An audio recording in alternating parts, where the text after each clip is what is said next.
Okay, diving into this stack of sources you put together, we've got quite a ton of great material here. We certainly do.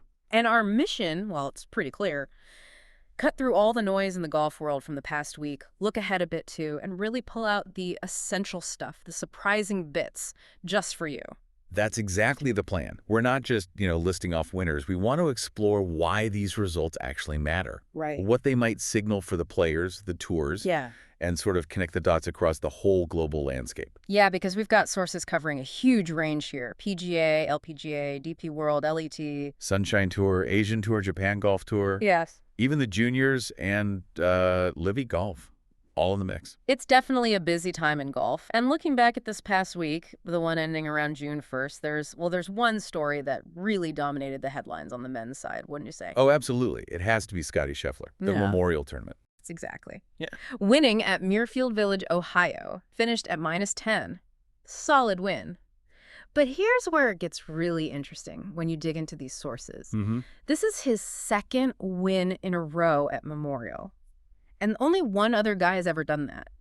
Tiger Woods. Yeah. That's the company he's keeping now. Right.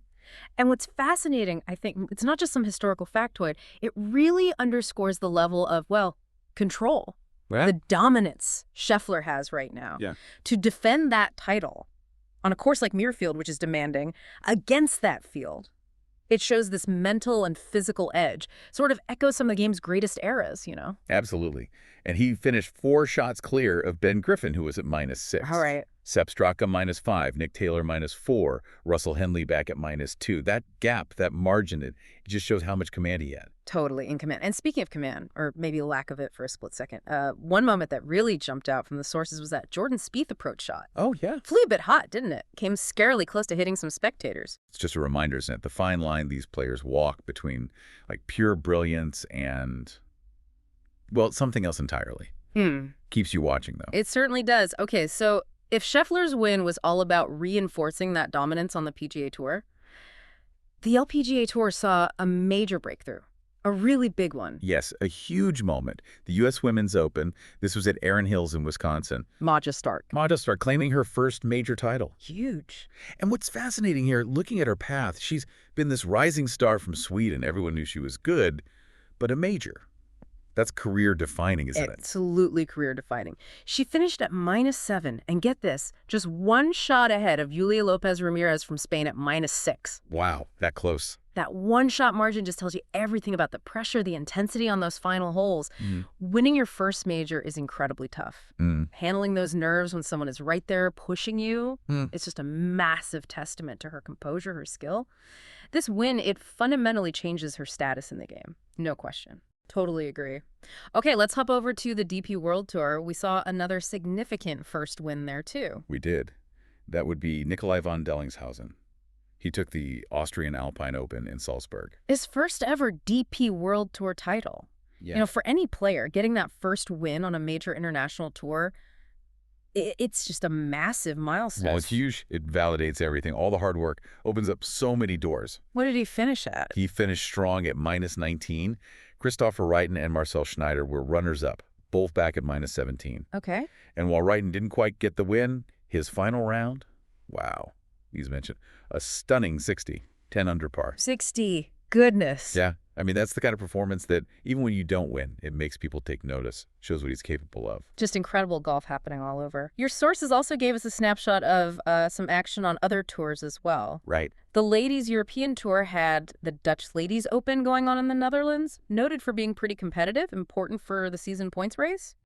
Keeping that high level of performance going. And then there was a really unique story down in South Africa on the Sunshine Tour. Ah, yes. Luis Carrera, making history at the Kit Kat Cash and Carry Pro-Am. Yeah, this is pretty amazing. He became the first player ever to win qualifying school. Right, which is that absolute grind to even get your tour card for the season. Exactly. He wins that, and then he wins the first 2 events of the season straight after. That's just phenomenal. What a start. Talk about consistency right out of the gate. It's incredibly rare. Shows he's really on form. Elsewhere, the Asian Tour featured the Kolon Korea Open. That's always a key event. Drew top regional talent, really highlighting its importance over there. Gotcha. And on the Japan Golf Tour. Mikiya Akutsu. He won the gateway to the Open Mizuno Open, finished at -16. gateway to the Open. The name says it all there, doesn't it? It really does. That's the crucial insight here.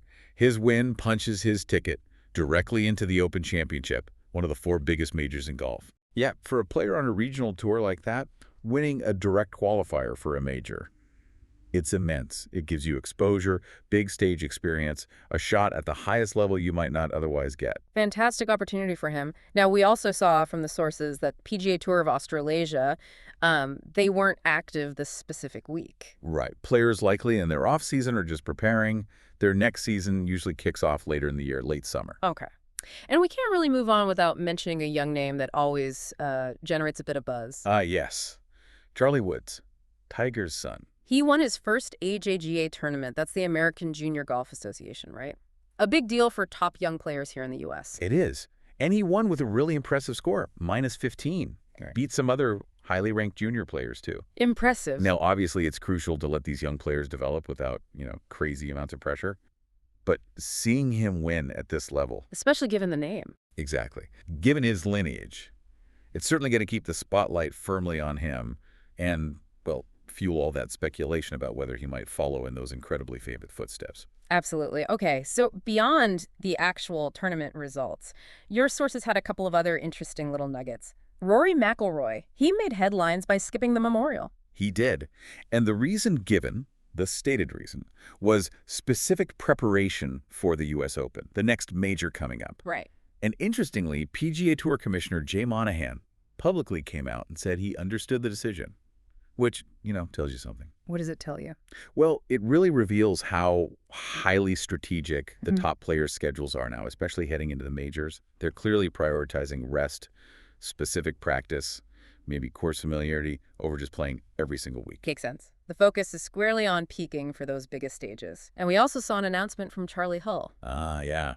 She's planning to play the KPMG Women's Irish Open. That's coming up July 3rd to 6th. She mentioned she's really excited. It's her debut in Ireland.